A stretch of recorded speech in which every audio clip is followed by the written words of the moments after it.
The asteroid mining station floated silently in deep space. Multiple species worked together here, cutting rocks and extracting valuable minerals. Commander Jake Miller worked with his pickaxe on the outer platform. He enjoyed the quiet of space, away from politics and war. His crew included humans, Zilani miners, and even some insect-like bricks workers. Jake had been a medic in the military before becoming a miner. At 35, his body showed the marks of his old profession. Scars on his arms told stories of battlefield medicine. His hands moved with the steady precision of someone who had saved lives under pressure. In the shadows of the asteroid, something moved. Corax Vel adjusted his position, keeping his massive frame hidden behind a rocky outcrop. The Thrakari warrior had been watching this station for weeks. His mission was simple: observe the humans, learn their weaknesses, report back to the Empire. The Thrakari Empire feared humans. They called them Deathworlders, creatures from planets so hostile that most species would die within hours. Corax Vel had read the reports. Humans could survive temperatures that boiled Thrakari blood or froze their organs solid. They recovered from injuries that should be fatal. Some said humans could even hold their breath for impossible amounts of time. But watching them through his advanced scope, Corax Vel saw only ordinary beings. They looked weak compared to Thrakari. Their skin seemed thin, their muscles small. How could these creatures be dangerous? The first meteor struck without warning. "Incoming!" someone shouted. Jake dropped his pickaxe and rushed toward the safety shelter. Sirens blared across the station as rocks pelted the structure like bullets. Corax Vel activated his suit's defensive shields. His warrior training kicked in as debris exploded around him. A chunk of metal the size of a transport crashed into the platform where Jake ran. The human stumbled. A support beam fell, crushing his leg beneath its weight. Jake screamed as bones cracked. Blood began pooling on the metal deck. Corax Vel moved to retreat to his ship. But an electrical cable, severed by the impact, whipped across his suit. Sparks flew as his life support system failed. Red warnings flashed in his helmet. The suit's atmosphere began venting into space. Both creatures lay wounded as the meteor storm continued. The station's emergency systems activated, sealing damaged sections automatically. But the power grid sparked and died. Lights flickered out. Jake groaned and tried to move. His legs screamed with pain, but he pushed himself to sitting position. His vision blurred, but he spotted something large near the broken support pylons. "Hey," Jake called out, voice strained. "You need help?" Corax Vel's translator activated. The human was speaking to him, but how did the creature know he was there? "Your suit's leaking," Jake said, pulling himself closer. Each movement sent fire through his crushed leg. "Let me see." The Thrakari warrior hesitated. His training said to maintain distance from Deathworlders, but his suit's damage was severe. Without help, he would suffocate in minutes. Jake got close enough to examine the suit. Despite his injury, his hands worked steadily. Years of medical training took over. He identified the breach point and the damaged life support connections. "Pressures dropping fast," Jake muttered. He searched his pockets, pulling out standard mining tools. Wire, adhesive patches, sealant compound. "This might be ugly, but it'll hold." Corax Vel watched in amazement. The human was choosing to help him instead of treating his own traumatic injury. Deathworlders were supposed to be selfish killers. Yet here was one bleeding onto the deck while trying to save an enemy warrior. Jake worked with shaking hands. The pain from his leg made him sweat, but his fingers never faltered. He wrapped wire around damaged connectors, applied sealant to torn gaps, and secured everything with adhesive patches. "Try it now," Jake said, sitting back heavily. Corax Vel tested his suit's systems. Warning lights shifted from red to amber. The life support stabilized. Airflow returned to normal. The makeshift repairs held perfectly. "It will work," Jake said with a weak smile. "Now I need to do something about this leg before I pass out." The human pulled off his work jacket and shirt. Corax Vel noticed the many scars crisscrossing Jake's torso, evidence of previous injuries that should have been fatal. Yet here the human sat, calmly constructing a tourniquet from his clothes. Jake tied the makeshift tourniquet above the injured area.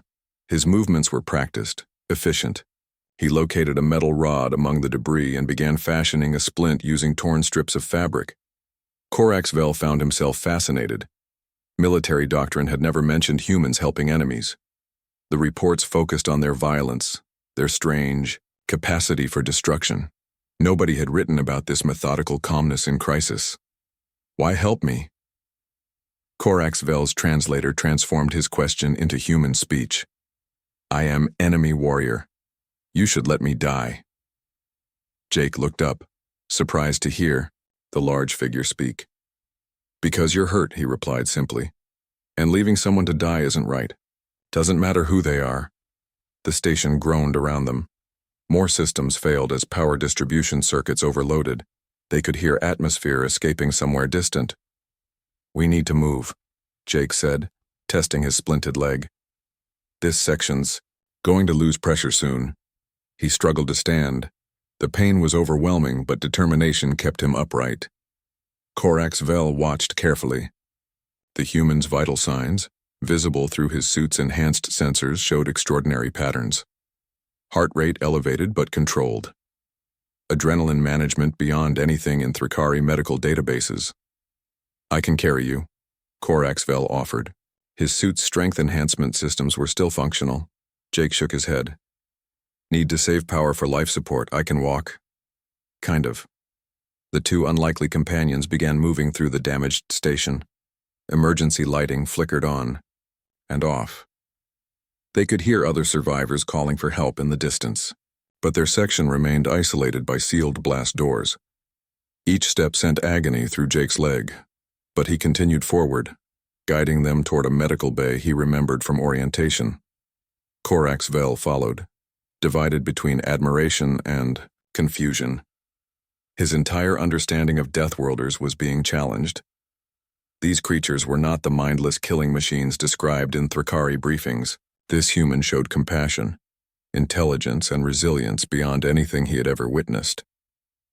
As they reached an intersection corridor, Jake paused to catch his breath.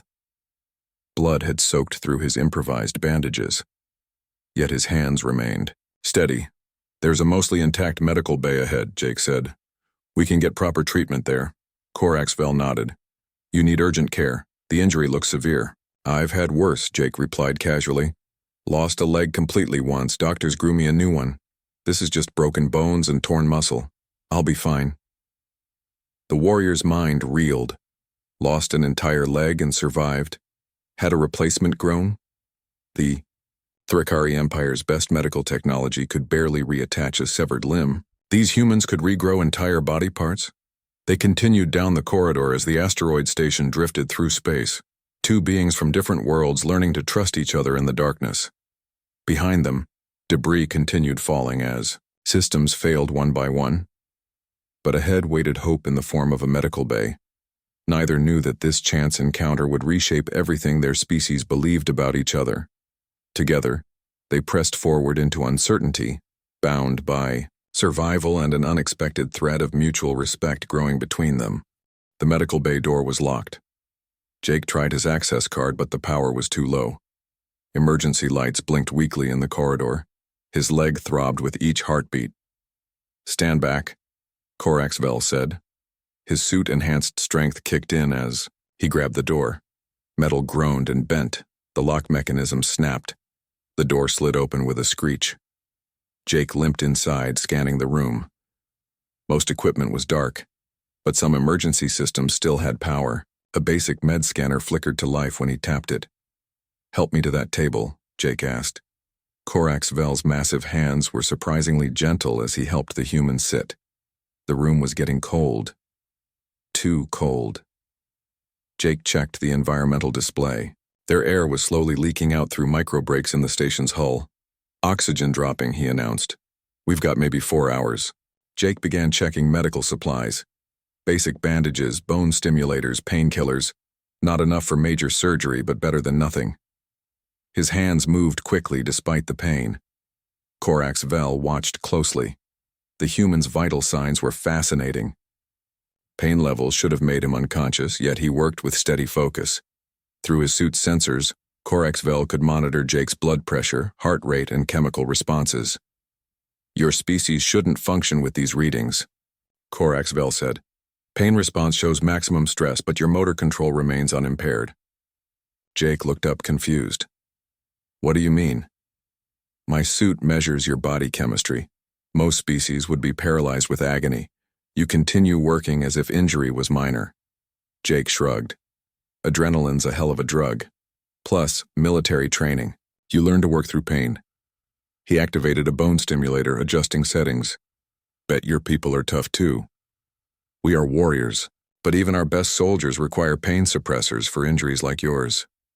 Jake placed the stimulator on his leg. It hummed to life, sending energy pulses into damaged bone. "Sometimes I wonder if we're built differently just because Earth tried so hard to kill us all these years." Corax-Vel tilted his massive head. "Explain." "Earth's full of things that want us dead," Jake said, then winced as the stimulator worked. "Predators, diseases, natural disasters, humans who couldn't heal, fast didn't survive long enough to have kids. The Thrakari warrior processed this. Natural selection based on recovery ability? Something like that.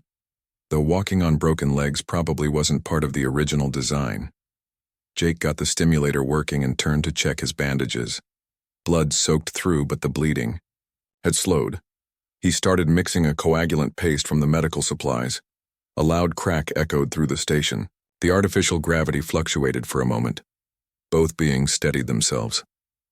"Structure's failing faster," Jake observed. "We need to check that air leak." He stood carefully, testing his weight on the injured leg. Pain flashed across his face, but he stayed upright. Corax-Vel moved to support him. "You should rest, let me search for damage, and we both go. I know this station layout better." Jake grabbed a portable scanner. "Besides, sitting here won't help anyone." They moved through corridors together. Jake limped heavily, but never stopped. His scanner picked up multiple small breaches in the hull, each sending precious atmosphere into space. "There," Jake pointed to a large crack in the main corridor wall. Stars were visible through twisted metal. "That's our main problem." They examined the damage. The breach was too large for standard sealants, too irregular for emergency patches. "We need something stronger," Jake muttered. Then his eyes lit up. "The maintenance shop. There's heavy-duty welding equipment." "You plan to repair the hull yourself, while injured? Got a better idea?" They made their way to the maintenance room. Jake's breathing was labored now. Corax-Vel could detect elevated stress hormones in the human, but still Jake moved forward. The shop had what they needed: heavy sealant, metal patches, and an emergency welding kit. Jake immediately began gathering supplies. "I can operate the equipment," Corax-Vel offered. "My suit has manipulation protocols." "Good, I'll prep the patches." Jake sat on a workbench, organizing materials. "Hey, mind if I ask something?" "Speak." "Why were you watching our station, military recon?" Corax-Vel hesitated. His mission was classified. But current circumstances felt beyond normal protocol. "The Empire studies Deathworlder species," he admitted. "Humans particularly. Your kind is concerning to us." Jake laughed, then coughed. "Concerning? We're just trying to mine rocks and get by. Your species survives impossibilities. Your worlds kill most other life forms within days, yet you thrive there. Guess we're stubborn." Jake tested a metal patch against the wall. "Humans don't give up easy." They worked together for the next hour. Jake directed repairs while Corax-Vel used his suit's strength to position materials. Jake's medical condition worsened, but he continued guiding the work. At one point, Jake nearly collapsed. Corax-Vel caught him easily. "You require medical attention," the warrior stated. "Later. Finish the patch first." Jake's voice was weaker but determined. They completed the main repair as oxygen levels continued dropping. The breach sealed, though not perfectly. Atmosphere loss slowed significantly. Back in the medical bay, Jake collapsed onto the table. His skin was pale, breathing shallow, but his eyes remained alert. "Not bad for first day working together," He joked weakly. Corax Vel ran another scan. Your body shows signs of systemic shock, yet you remain conscious. Yeah, shock's never been much fun. Jake closed his eyes. But hey, we bought more time. The Thrakari studied him carefully. Everything he'd been taught about humans focused on their aggression, their danger. Yet this man prioritized helping others even at personal cost. Tell me about your military service, Corax Vel asked. Combat medic.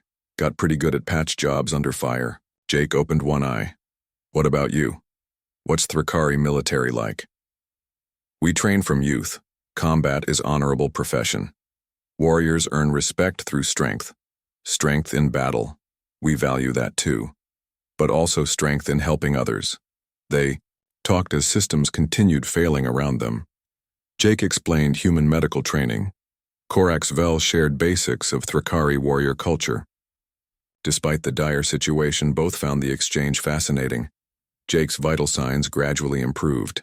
The bone stimulator worked steadily. Basic treatment helped stabilize his condition, but his energy was fading. Get some rest, Corax Vel suggested. I will monitor situations. Just need a minute, Jake mumbled, already half asleep. Corax Vel kept watch as the human dozed. He studied his new companion with genuine curiosity. His people had prepared for war with humans, viewing them as dangerous unknowns. But observation changed perspective. This Deathworlder showed not just resilience but wisdom and compassion. Corax Vel found his respect growing despite initial prejudices.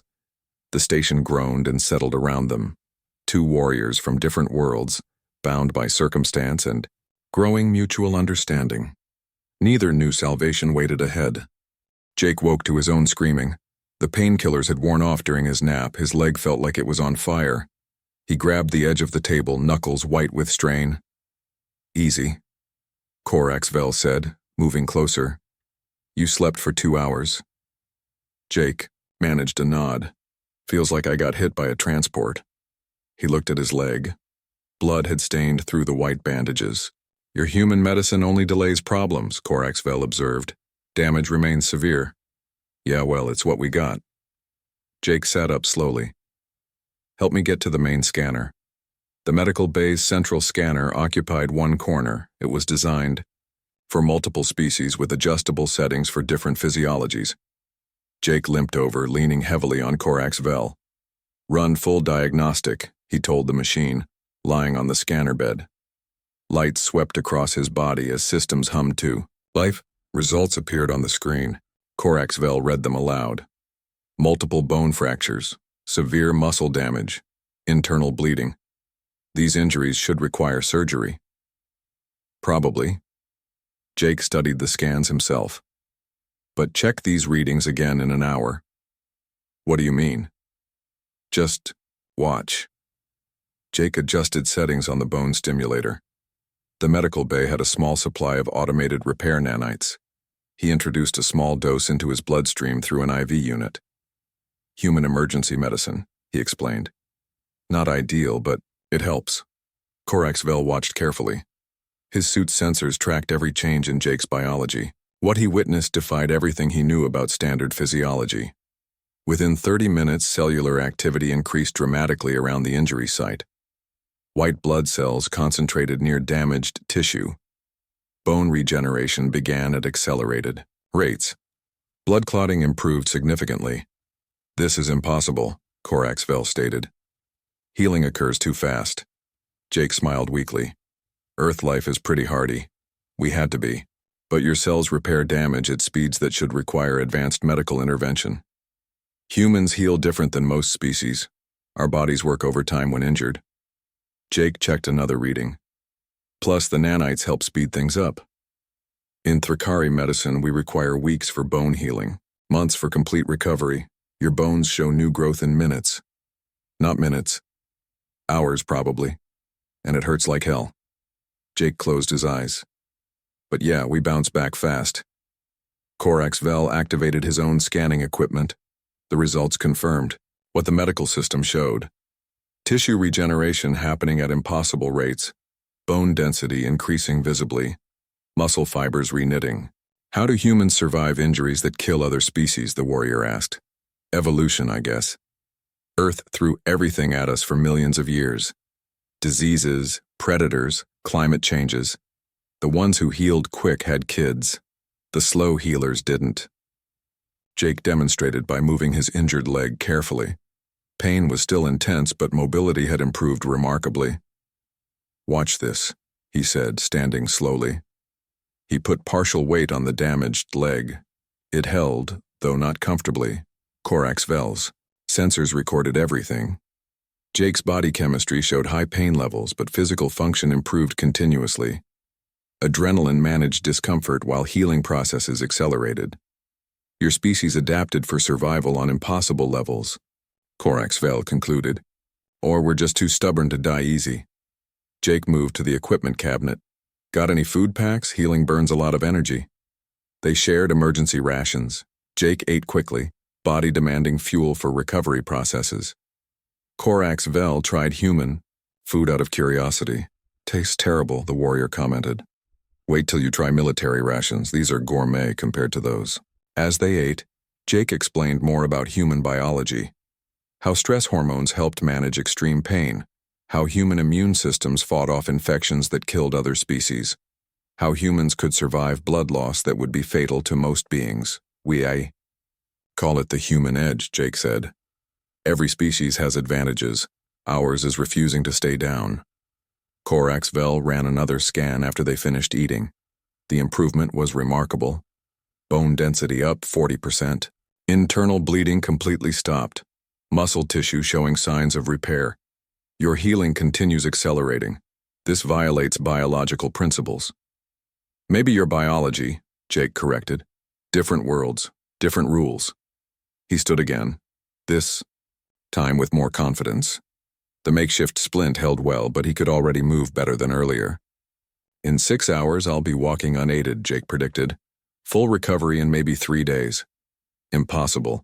These injuries require weeks minimum. Want to make a bet? They spent the next hour talking about their respective species. Corax Vel shared how Thrakari took months to heal simple fractures, how their medical technology compensated for slow natural healing, how they viewed injury as temporary disability requiring extensive treatment. Jake described human military medics, working battlefield, surgeries under fire, how humans developed medicine that worked with their fast healing, not against it, how human doctors often had to slow healing down to prevent complications. Different approaches, Jake concluded. You guys have better tech, but we heal naturally, faster. Corax Vel was fascinated. His reports back to the Empire had focused on human aggression and survivability, but this deeper look at human physiology revealed something more complex. Your ability to heal makes humans more dangerous than our assessments indicated, he admitted. Or more useful as allies, Jake suggested.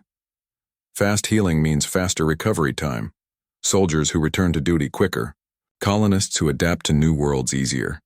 They discussed military implications. Thrakari armies needed extensive medical support. Human forces could operate with minimal medical infrastructure. Different advantages for different species. Jake checked his leg again. Progress continued steadily. He could now bend the knee slightly without agony. Blood flow improved visibly under the scanner. This changes everything, Corax Vel said quietly. Our strategic assessments missed critical factors. That's what happens when you study from a distance. Up close, everyone's more complicated than they seem. A loud crash echoed from outside. Both beings tensed. Something else had failed on the station. Emergency power's running low, Jake noted, checking displays. We've got choices to make soon. But now they faced those choices as partners rather than strangers. Corax Vel had witnessed human resilience firsthand. Jake had learned Thrakari weren't just enemy warriors, but rational beings capable of changing their views. The impossible healing continued as they prepared for whatever challenges awaited. Two species learning that first impressions could be terribly wrong. And in that understanding, finding hope for something better than conflict. The power flickered and went out completely. Emergency lights kicked in, casting the medical bay in red light. Jake looked at the monitors as they switched to battery power. We've got maybe 12 hours on backup, he said, checking systems. Then things get interesting. Corax Vel sat on a nearby bench too large for human furniture. Tell me about your service record. Military career. Jake pulled out some ration bars from the emergency supplies. Combat medic, like I said. Served on multiple death worlds, not just Earth. Death worlds, Corax Vel repeated. That term means something specific to your people? Any planet deadly enough to evolve tough life. Earth's actually on the mild side compared to some I've seen. Jake opened a ration bar. You want to hear about real death worlds? The warrior's interest was genuine. Please. Well, there's Grimwald. 3. Constant acid rain, predators that adapt to any weapon, and gravity that makes every step feel like carrying a suit of armor. Jake took a bite of his ration. Did a medical tour there. How does any life exist in such conditions?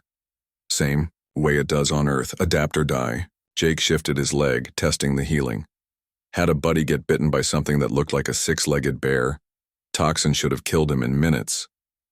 But he survived? Yeah. Human immune systems went crazy fighting the poison. Took 3 days of convulsions, but he lived. Went back to duty a week later. Jake shrugged. That's the thing about us. We don't die easy. Corax Vel processed this information. His empire's medical files indicated humans had high survival rates, but these personal accounts were more detailed than any report.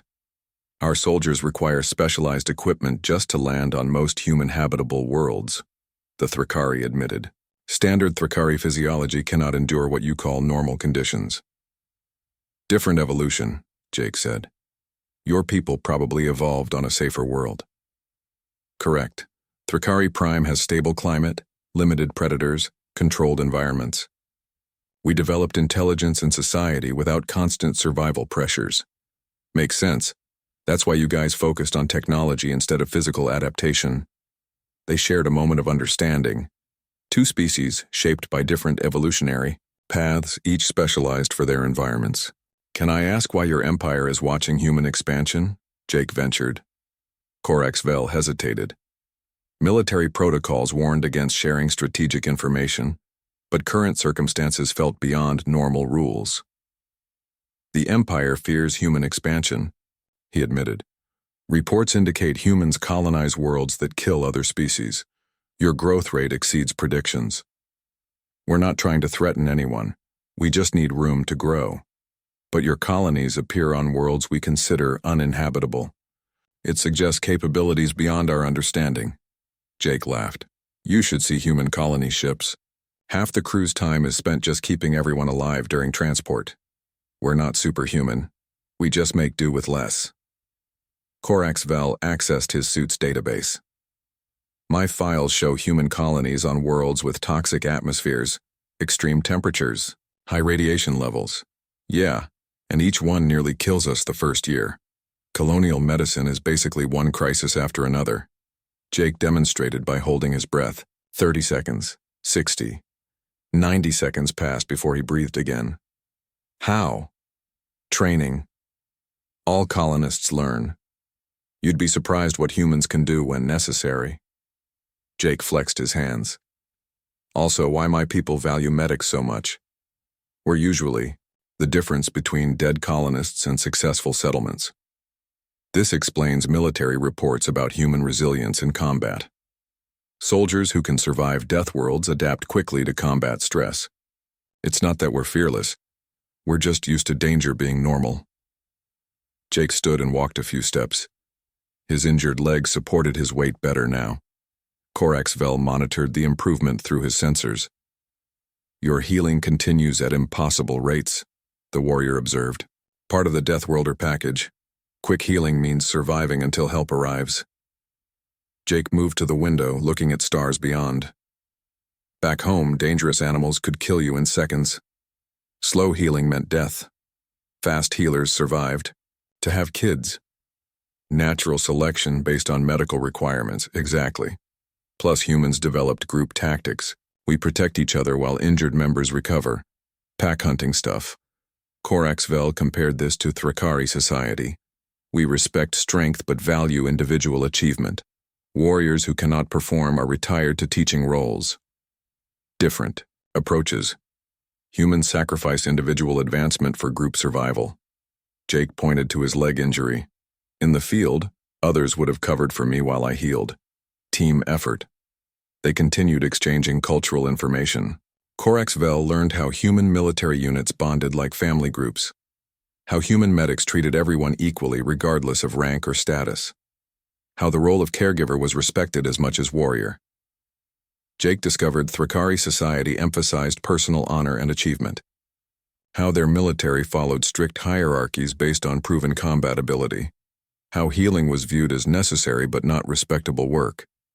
Your society sounds more formal than ours, Jake observed.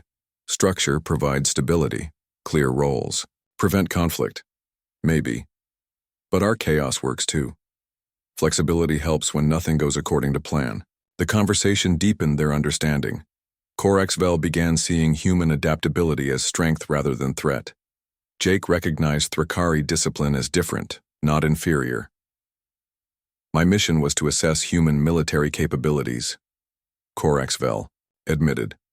Command wanted to know if preemptive action was necessary. Jake raised an eyebrow. And now?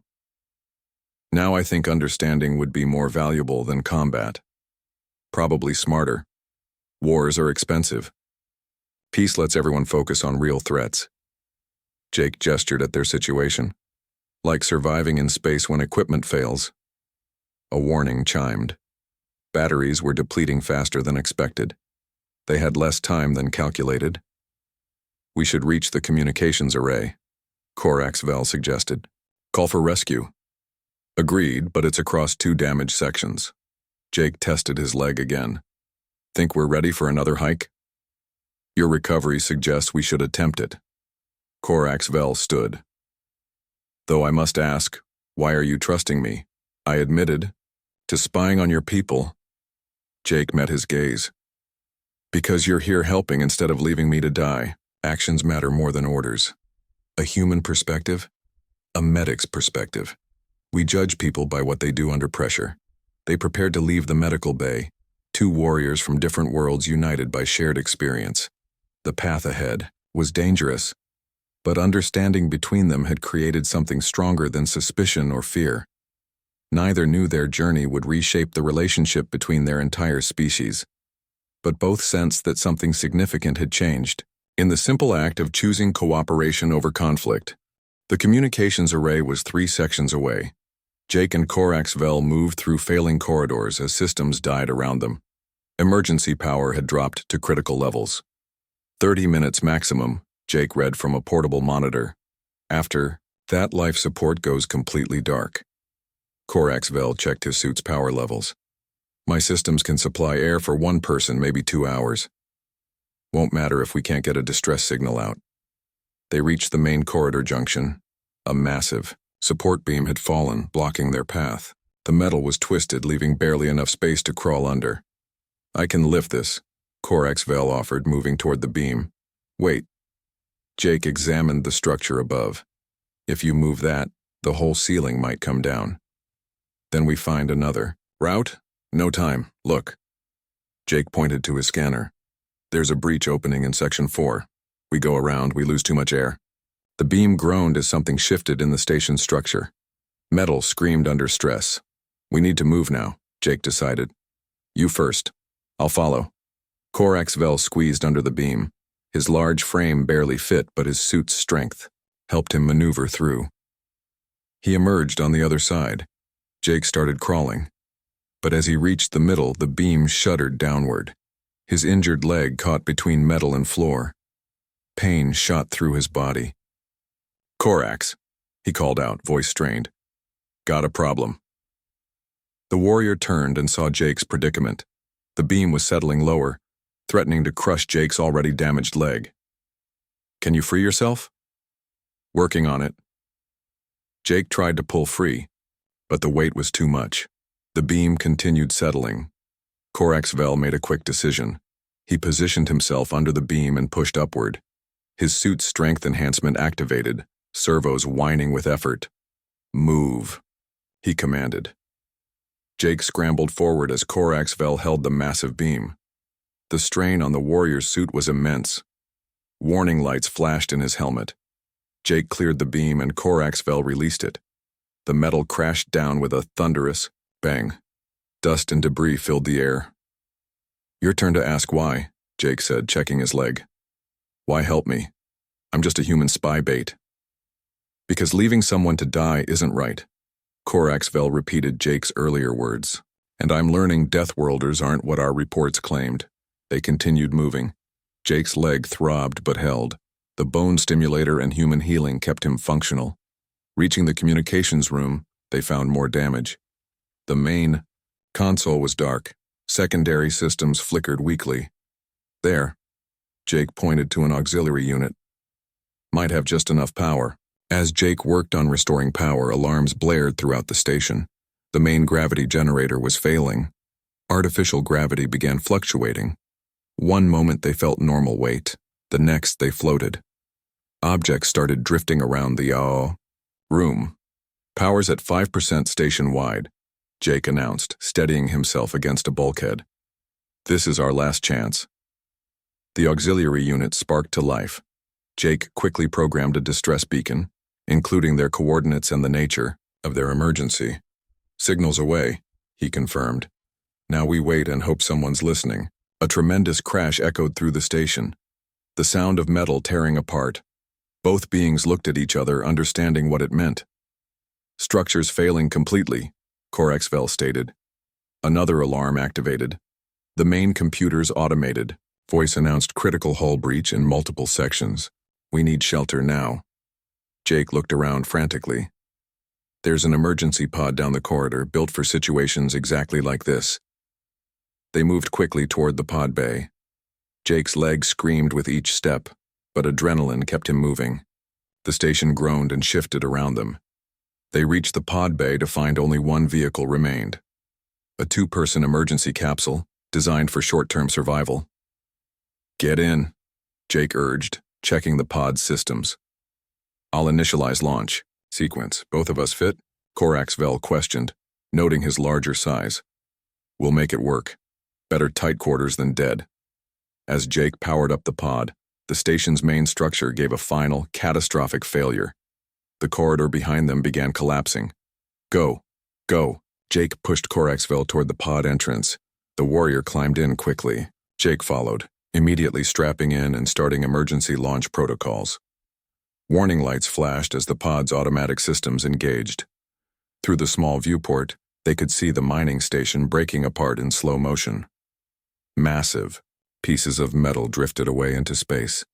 Emergency thrusters fired, pushing their small capsule away from the destruction. Jake monitored systems while Korax Vel watched their escape trajectory. "Signal strength is good," Jake reported. "Someone should pick up our beacon." They sat in the cramped pod, survival assured, but their ordeal not over. Jake's body finally began showing the accumulated stress. His hands shook slightly as he checked displays. "Your physiology shows extreme fatigue," Korax Vel observed through his sensors. "Yet you continue functioning. Crash later, work now. Standard human protocol." Jake managed a tired smile. "We made it out alive. That's what matters." Korax Vel was quiet for a moment. "I will need to revise my report to command." "Oh yeah?" "Yes. My observations suggest humans are not the threat we believed.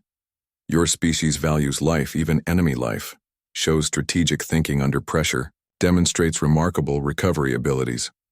All that from one injured miner? One example can change perspective completely." Jake rested his head back. His legs still hurt, but the worst was over. "What's that mean for our two species?" "I will recommend diplomatic contact rather than military preparation." Korax Vel looked out at the destroyed station, already distant. "Understanding serves both our peoples better than conflict." "Glad to hear it. Though I hope all first contacts aren't this exciting." They continued talking as their small pod drifted through space, two beings from different worlds united by shared survival and new understanding. Korax Vel removed his helmet, revealing his reptilian features for the first time. It was a gesture of trust. Jake understood the significance. Honor to properly meet you, Coraxvel. The warrior clicked his throat in what Jake assumed was a laugh. Honor to meet you, Jake Miller, though I hope our next meeting involves less emergency medicine. Hours later, a rescue ship found their beacon. The initial crew was surprised to find a human and a Thrakari warrior together, peacefully sharing emergency rations. This rescue would mark the beginning of official contact between their species. But for Jake and Coraxvel, their alliance had already proven that understanding was possible across any divide. As medics helped them aboard the rescue vessel, Jake turned to his companion. Same time next crisis? Coraxvel's reply sounded suspiciously, like a chuckle. I will endeavor to avoid meteor showers in the future. They were taken to separate medical bays for treatment, but their brief partnership had created ripples that would reshape diplomatic relations between their entire civilizations. Jake's leg would heal completely within a week, amazing the Thrakari medical staff who examined him. Coraxvel's report to his command would recommend immediate peace talks rather than military preparation. Neither could have predicted that a chance encounter during a meteor storm would bridge the gap between two species who had viewed each other with suspicion and fear. Sometimes survival brought out the best in people, regardless of which planet they called home.